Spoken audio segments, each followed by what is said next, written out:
Siz uchun 2025-yil qanday boshlandi va dastlabki 3 oyda qanday natijalarni qo'lga kiritdingiz?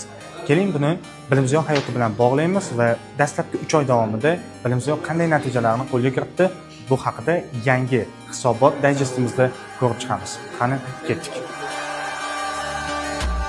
Joriy yilning yanvar, fevral va mart oylarining o'zida Bilimziyod o'quv markazining o'quvchilari 44 ta sıfır natijani qo'lga kiritishdi va bundan tashqari 11 ta IELTS natijamiz ham bor.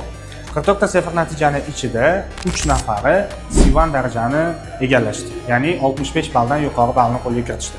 Eslatib o'tamiz, ushbu 44 ta sıfır natijani qo'lga kiritgan o'quvchilarimiz oliy o'quv yurtlariga topshirishganida ingliz tili blokidan maksimal ballni qo'lga kiritishadi va imtihondan ozod bo'lishadi.